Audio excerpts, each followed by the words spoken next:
stick just changed around here, buddy. You're looking at it.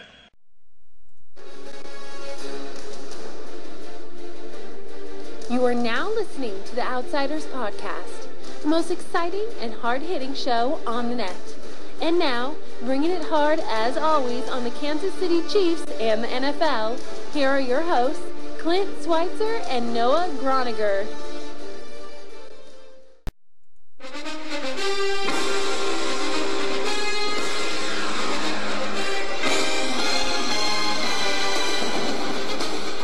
Well, if that's not going to pump you up, I don't know what will. Welcome, everyone, to the Outsiders Podcast. Clint Schweitzer and Noah Groniger here, bringing it on the NFL and the Kansas City Chiefs, exactly like our lovely intro lady proclaimed. Exactly. I mean, can't go wrong with Fox on NFL Sunday theme.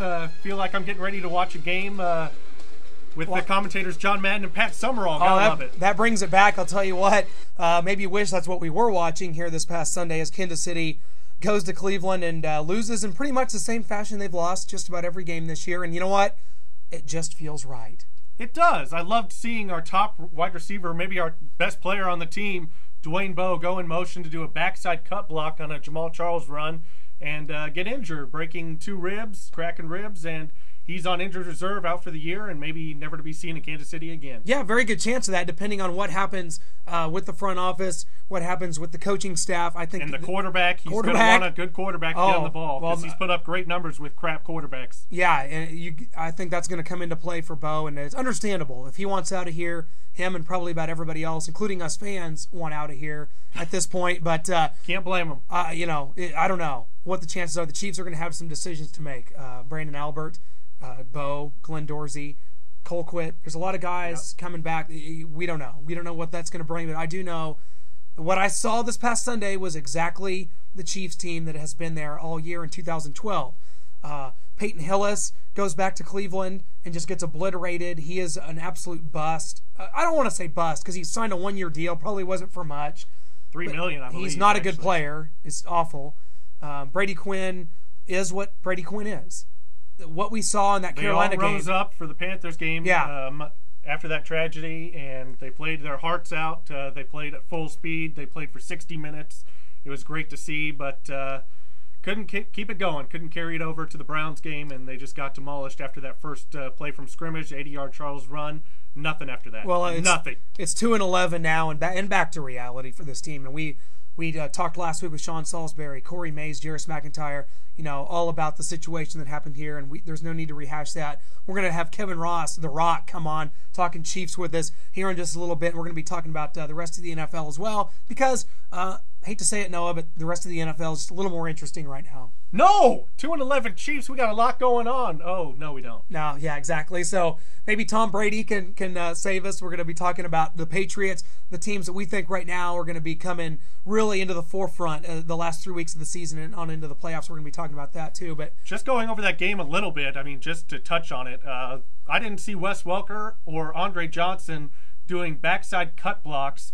I didn't see those coaches, Kubiak and Belichick, sending their best players to do a cut block on the backside on a running play and letting their receivers take that kind of punishment and possibly get injured like what happened to Bowe. Well, we'll have to ask Kevin Ross about that because, I'm not a player, but to me, you don't see that very often, receivers making blocks like that. I mean, it's one thing if it's Wiley or Breston, I guess. Not your top receiver. Definitely not Dwayne Bowe, your best player on the team. And it's in a situation like that at Cleveland where it's a lost game and a lost season, it's unfortunate. And I think people put a lot of this blame onto Bowe, but I put a lot of it onto the Kansas City Chiefs because they, like you said, have never given this guy a quarterback. He's always had some problems dropping the football. He's not an elite receiver, but he's the best player on our team. And I think people need to take a step back when bashing him because really it's the rest of the team that needs to get better, not Dwayne Bowe. I think Dwayne Bowe is on the fringe of being an elite receiver. I think he has all the tools necessary except for a consistent, proven quarterback and just a great organization, a great feeling around. You saw when Todd Haley was here that he kind of got Dwayne Bowe going a little bit. And ever since then, with Herm and then since then with Romeo Crennel, Bowe hasn't been motivated. I kind of get the sense that he sensed that the organization, the team is kind of in disarray, so he kind of checks out a little bit, knowing that the quarterback and the whole team is in disarray. Well, let's look at it right now. We got 3 games left. There hasn't been any grumblings as far as what's going to happen to this team. We've already heard things like San Diego's entire organization. I mean, Norv Turner's gone. They're done. They're not going to put up with this. They've got 5 wins now. How many weeks ago was it that the Browns and Panthers made moves? Yeah. I mean, 4, 5, 6 weeks ago that they were making moves and the Chiefs still haven't done anything. I mean, come on. Hey, Romeo Crennel fired himself. There was that. From defensive coordinator. Exactly. And I don't know, guys. I think it's going to happen. We're going to ask Kevin Ross about it.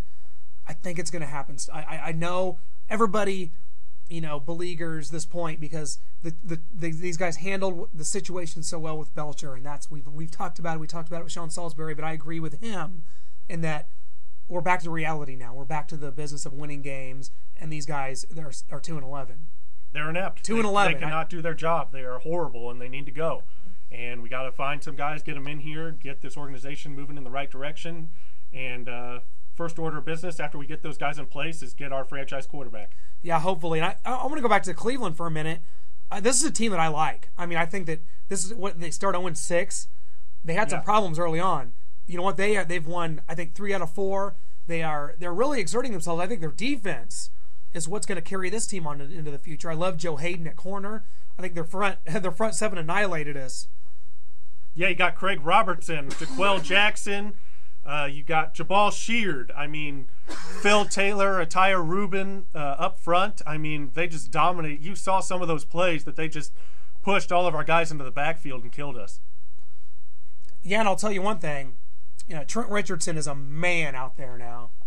Yeah, Montario Hardesty got some good runs too, but Trent Richardson looks like the real deal. I mean, Jim Brown came out when they drafted him, said he doesn't look to be a Hall of Fame great back like everybody was projecting, but he can be a very solid back. Maybe not as good as Adrian Peterson, but maybe a notch below. I see him kind of having that kind of career. Definitely 1,000-yard rusher every season. I think this is a team, if you put some offensive pieces in place next year, receiver, big position of need. I like Greg Little and Josh Gordon that they got in the supplemental draft from Baylor. But, yeah, they definitely need some more weapons. Ben Watson's getting up there in age. They need a dynamic tight end. I like their offensive line. They might be able to use in a couple more guards. I don't like their guard situation with Luavo. He's kind of average at best, so they could definitely use an upgrade there. I like their center, Alex Mack. I think they could use maybe another running back, better backup quarterback. I don't know if I think they're ready to move on from the Colt McCoy project. So, yeah, it's going to be really interesting to see where that team goes because they're a team at 5-8, so far ahead of the Chiefs right now, and full credit to Cleveland for coming out and just pounding Kansas City. Their fans, I think, are buying in on this team, and the Chiefs fans right now need to take a step back and look at the big picture and realize, we're 3 games away. I think if we lose to Oakland, that'll lock us up, I think, at least the 2 pick. I have some concerns these last 3 games. I don't. One of them, you're not concerned about going to Oakland? They haven't won a game since they beat us? I would have had a concern, except Dwayne Bowe is on IR. That is the only person that can catch one of these horrible balls thrown by Brady Quinn. Their safety net is gone. They stare down Bowe. They throw to Bowe, whether he's covered or not, and he can make plays. They will not be able to complete a pass. Maybe Moeaki. I mean, it is going to be bad. They're going to get McCluster killed out there. I mean, it is going to be bad without Bowe. I do not see this happening. We're going to go 0-3. We see what happens. I mean, with the Chiefs and Raiders. They're physical up front. They're going to dominate us. I don't think we're going to be able to run the ball. Then I'm going to give you that. But I think they're playing so horribly right now. You have to understand. What the Raiders are sitting here. I believe this is 6 straight losses since they beat us. 5-6 straight losses. Yeah, they are reeling. Carson Palmer is not the answer. Kansas City, funny enough to say this, cannot afford to go into Oakland and get a win where they've only lost once since 2002. This is the Raiders twice after this Sunday. I give us a 0% chance of winning this game. Well, do you know what my other concern is? 0. We talked about another concern. Week 17, the Broncos say Patriots and and Texans lock up the number 1 and 2 spots. Denver's not playing for anything, and Denver's resting Manning, and we're going into Denver with playing their backups and Brock Osweiler, and that's a concern to me. Yeah, that game. mean, that could be a concern, except we don't have Dwayne Bowe, so I give us a 0% chance of winning that game. I don't care if they have Caleb Haney in there, whoever they have. Brock Osweiler, I don't care. No, this team's won games chance. without Dwayne Bowe making a catch. In 2010, Dwayne Bowe was shut down by Champ Bailey, had 0 catches in a game against Denver. Jamal Charles still had his 100 yards. The Chiefs won the game. I don't think Dwayne Bowe makes the one difference. Charlie Weiss and Todd Haley here, I believe so, in 2010. So Weiss and with Romeo Crennel, Brian Daboll, this whole team just not caring, not playing at all, not showing any heart, not coming to play. They are a mess. There's no Dwayne Bowe. Quinn is awful. Crennel doesn't know what's going on. He's a bumbling idiot. And Daboll, I mean, he cannot call an offense to save his life. He's just want to run, pass, punt. Screw it. Just get me out of here. I quit. Just forget it. I think, though, that you're underestimating the fact that right now, us needing to get losses, we're going to get a win just for no reason, just to not get the pick. I mean, it's like reverse. No, we're going to get the pick, and then we're going to screw up the pick. That's how it's going to happen because Probably. The wins, there's just no way. 0% chance. We'll get the pick, and we'll draft Luke Jokel, offensive tackle, Texas A&M. We'll let Albert go, and Jokel suck, and it's just a mess. Please tell me that's not what you guys want out there. I've seen it in mock drafts. It's over. I'm hearing rumblings. We keep talking about this quarterback day. Hey, it's quarterback or nothing. You guys, it's over. But hey, we're going to bring on Kevin Ross, talk about some of this situation, and see what he has to say about this. And we are joined once again by Kevin Ross, ex-Chief.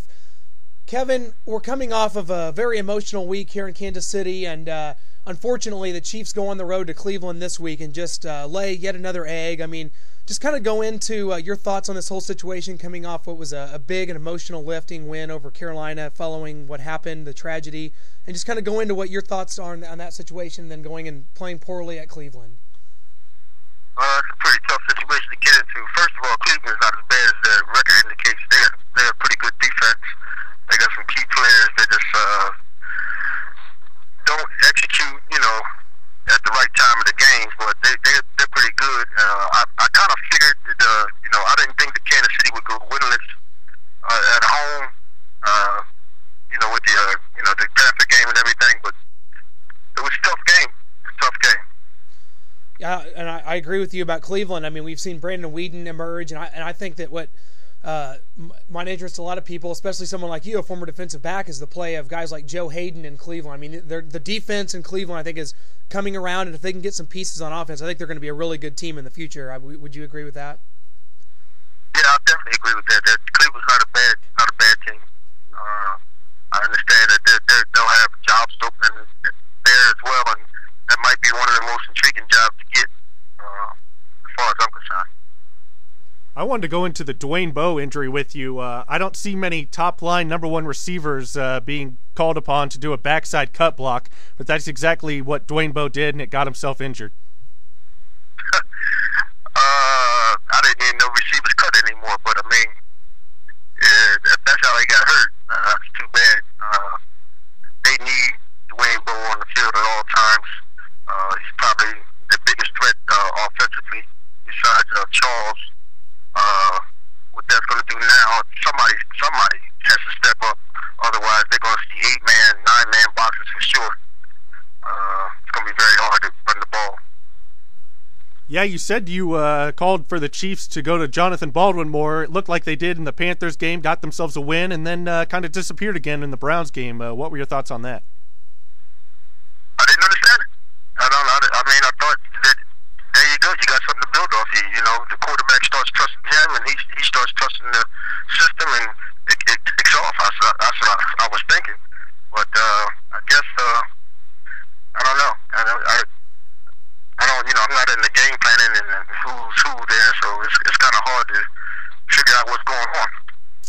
Kevin, you were outspoken on local radio here in the last month or so about kind of some of your expectations and things that you'd like to see changed. I mean, coming off this Javon Belcher situation, everybody will agree that the Romeo Crennel, Scott Pioli, they handled it with class, handled it beautifully. But unfortunately, we're still on the business side of things. Football is a business, and these guys are still sitting here at 2-11. I mean, has your mind changed, or do you think that changes are still going to need to be made here? Oh man, I first of all, that was a very sad situation. I'm sorry that happened, especially for the young lady who, I mean, she got her life taken like that over something that really could have been handled. Changes on the business side of football, it's got to happen. It's going to happen. I don't know how much, how much is going to happen, but there'll be some changes in Kansas City for sure.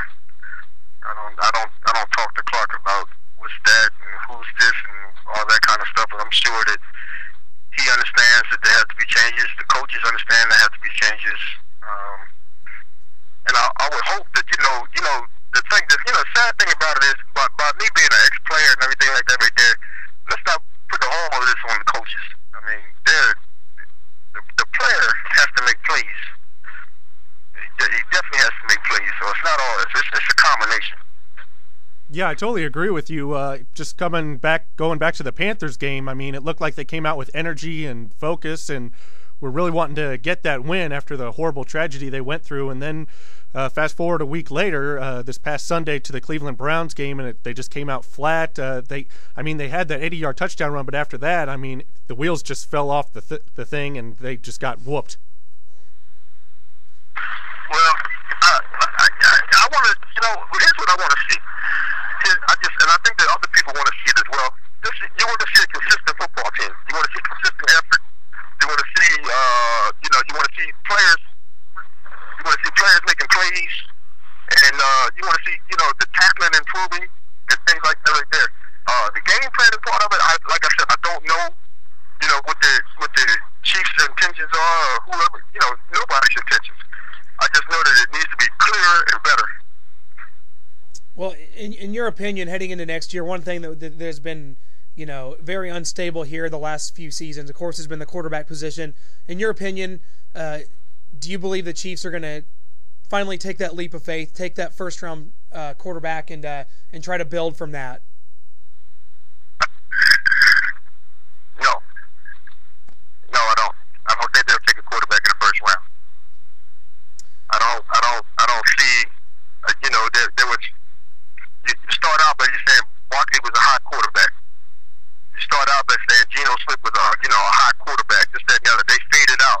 You start out by saying the guy from Kansas State was, he's a leader. This, that, and the other. But then he's too mechanical to play in the NFL. I saw somebody the other day I might trade for, and he won't cost a whole lot. That'd probably be that Cousins from Washington. Yeah.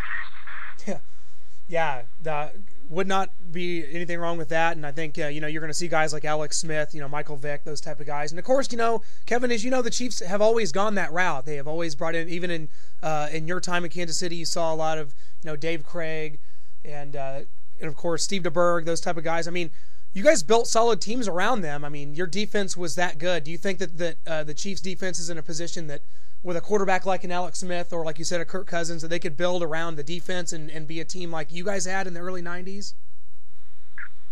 I don't know. That defense was loaded with, that defense was loaded with Pro Bowls. You had Derek Thomas, Neil Smith, Sal Moore, Moss.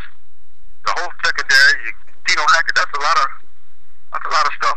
Yeah. I mean, but we were built like that. We were built to win 13 to 10 games and 17 to 14 games and things like that. I don't think they're built like that right now. Well, we'd heard rumors a couple of weeks ago. It's been a while since we've heard something about it, but you're a former coach, Marty Schottenheimer, rumored to have come in here and met maybe with Clark Hunt to talk about the direction, maybe coming on as a consultant. Is that something that you see happening, and do you think the Chiefs would benefit for bringing a guy like Marty back who knows this town and the team? It would be a great benefit, but I think it's more than that. I think that, what has to happen there, what Marty did with us, the transformation with us was his practices. They were very physical. They was very demanding on everything. We had to pay fines for turnovers and practices and things like that right there. And if he didn't like the way practice was going, he was going to start practice over.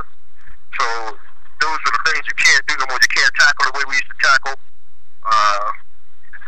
Those are the things that really helped us in Kansas City. That's how we got turned around. Mentality-wise, he just made it like, you know what? we're no longer accepting being mediocre. We're no longer accepting being soft. When people came in there, they realized that, when they got off the bus. So they pretty much knew what we were going to do.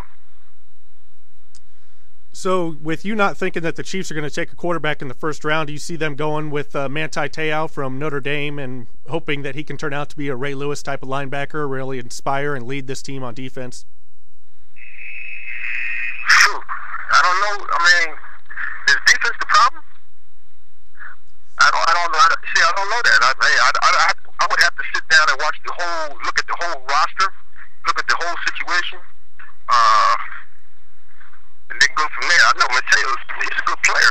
He is a good player now.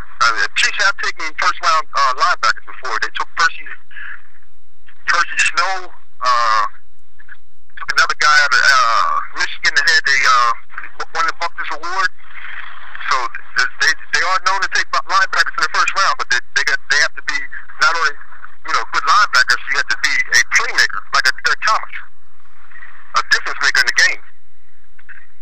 Middle linebacker in the NFL.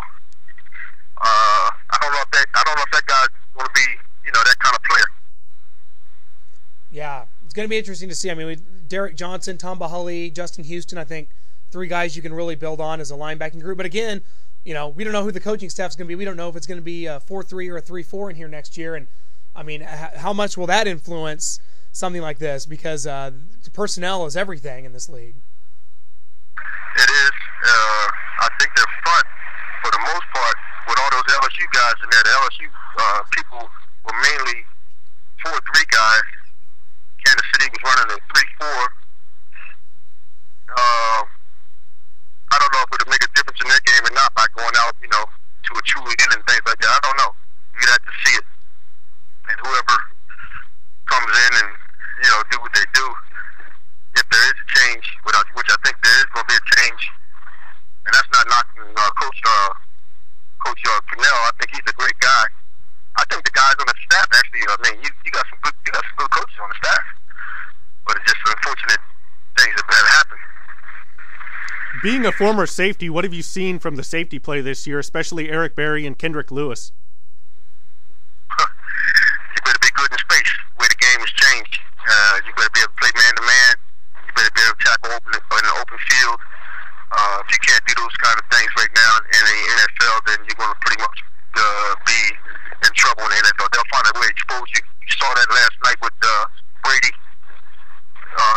doing what he did last night with the Texans and things like that. You'll see it every week. You'll see Manning do the same thing with people.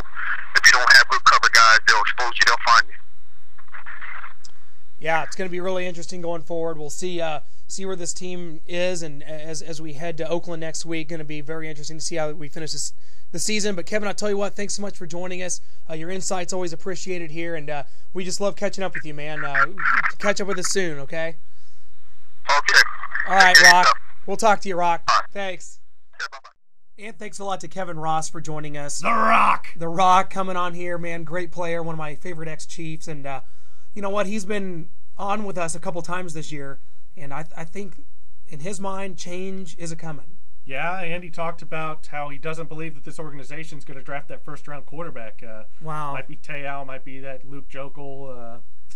Man, we've been talking about this for a long time. And guys, we don't want to repeat ourselves, but it's a quarterback or it's bust. I mean, I'm going to, if the Chiefs do not draft a quarterback in the first round, I'm going to take a hot knife and carve the arrowhead tattoo that I have on my leg off and throw it away. Speaking of that, I was watching an infomercial last night at about 2:30 a.m., and it was Ron Popeil. I don't know if you've seen those infomercials. It says Ronco across there, and he's got a 25 set of cutlery for 3 easy payments of $13.33. And if you call now during the infomercial, you get 2 sets. That's great stuff. Insane. You could use those knives. They will never get dull. Are there dragons on the handle? They always talk about. Is it like a? No, it's just a regular black handle. Well, I'll look into that. The blade certainly goes all the way through. So but that it's happening. It's quarterback or bust. I don't even want to get into it right now because we still got to find out who it's going to be. But quarterback is the main need going forward. I don't care what anybody out there tells you or tell us it's quarterback. Quarterback. Yes, Aaron Murray, Tyler Bray, Tyler Wilson, Barkley, Smith. I don't care. Dysert, it's got to be someone. You have to find your guy. You have to get a franchise quarterback. It's been proven in this league. We saw it with Tom Brady last night. He is the man. You've got to find your guy. Wait a second, Noah. I want to cut you off right there. For one, I don't even know why we're talking about this topic. Do you realize the Royals just traded Myers for that pitcher from the Tampa Bay Devil Rays? Shields? James Shields. Yeah, and Wade Davis. And we gave up, why I are we think, 3 other talking prospects. football right now? I don't know. Forget football. Royals segment right now. Spontaneous impromptu. Let's do it. Yeah. Okay. Wade Davis, James Shields. They give us a great starting rotation. And I don't care. So back to the Chiefs. Okay, that was great. Great Royal segment that was brought to you by I don't Horrible know. baseball. Yeah. Guys, speaking of quarterbacks that actually are great, and I want to talk about what we saw out of Tom Brady Monday night. The Texans come in with an 11-1 record, and New England beats them 42-14. New England Patriots are massacring people right now. They are the best team in the league. Brady went through that defense like a hot Ronco knife through butter. Good plug. Yes. Appreciate that. And I agree. I mean, 5 touchdowns, no interceptions. The guy has 4 turnovers all season long. I mean, he's doing it without Edelman. He's doing it without Gronkowski. Rob Gronkowski, who will be back. He's doing to me a patchwork offensive line without Brian Waters. Really, they were expecting Brian Waters to come back at sometime preseason, maybe a few games into the season, and he just didn't come back, and they're fine. I think a lot of people, and I mean, Brady and Belichick are the constant. They since 2001, 3 Super Bowl championships. They played in 5. They should have 5 rings. Those fluky losses to the Giants shouldn't have happened. In 2007, they fielded the greatest NFL team of all time and should have won that Super Bowl and cemented it. They still were the best NFL team of all time to me in 2007. Consistency. Every year, you look up in December, what do they have? 1 loss in December in the last 4 years or something insane? Yeah, I think they've won 22 straight December home games. So. This is unreal. You cannot heap enough praise their way. And what about that running game? I want to talk about that. I mean, Vereen and Ridley and Woodhead. 1,000 yards for Ridley. Yeah, I mean, who are these guys? And they are getting it done. It's what they do because they found the one constant that they need to build around is Tom Brady. The Kansas City Chiefs like to build around first-round loser safeties and linebackers that don't pan out. That's the Chiefs, who they build around. The New England Patriots have built around for a better part of a decade. Tom Brady, the greatest quarterback, arguably, that ever lived. I'll go with Montana, but Brady's up there. Absolutely. I mean, and plus, last night, I loved Brady doing the stretch run play where everybody kind of pushes to one side. The running back's going hard right. You stick the ball in his gut, come back. The left tackle pulls out to block for Brady, and then he hits somebody wide open. That was like Dante Stallworth, who they signed like 2 days ago. Off the street. Yeah. Brandon Lloyd, who hasn't played well. Aaron Hernandez is a beast for him right now. And they ran that same play to him several times, wide open over the middle because you can't cover all.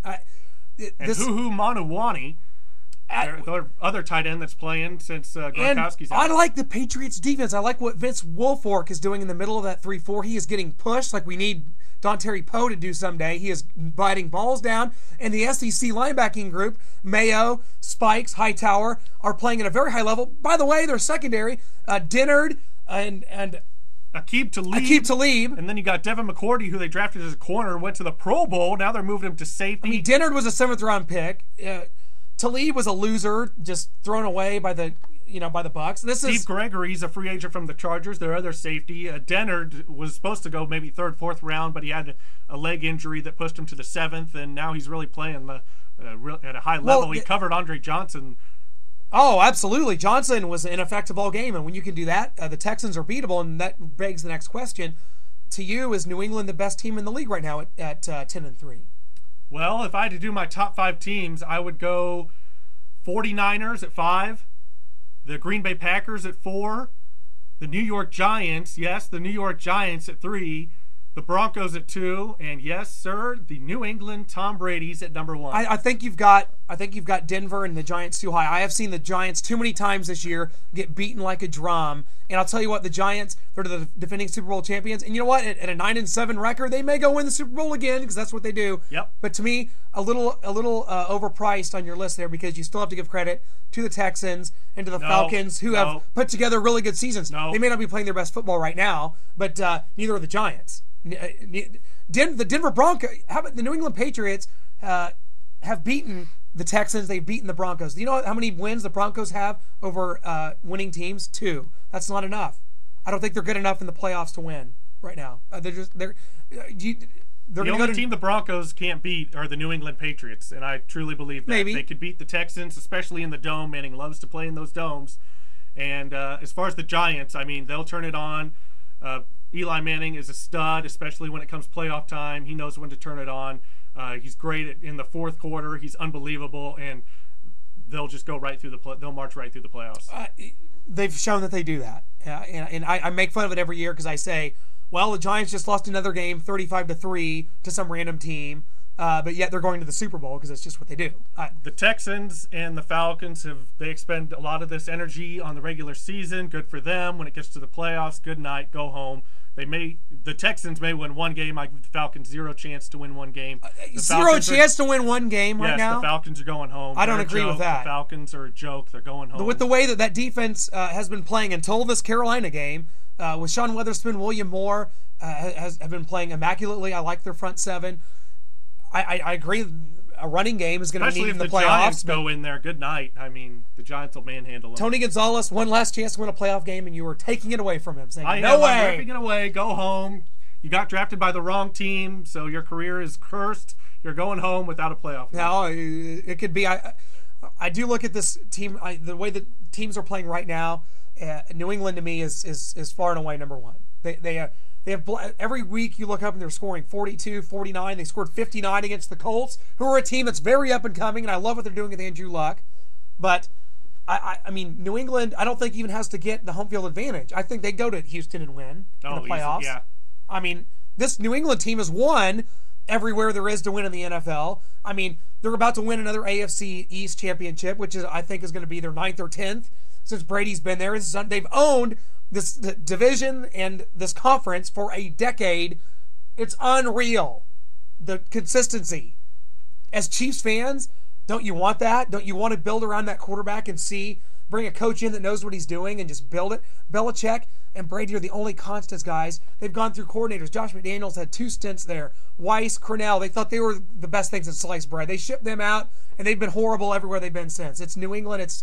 Pioli's horrible. Brady makes people millions, but he's the one that brings the money in. It's Brady. Their offensive coordinator has been there for about 27 years, I believe they said on Monday Night Football, so I mean, there's more consistency right there with that offensive line. They've had different rotations throughout the season, throughout their years, and they keep blocking well for Tom Brady up front. They thought they'd get Brian Waters back. They didn't. They plug another guy in, and it's go time. We appreciate you guys joining us. Before we go, we're going to briefly bring up, we do play the Oakland Raiders in this next football game. Noah, you don't think there's any chance of going and getting a win in the Black Hole, do you? Nope, not without Dwayne Bowe.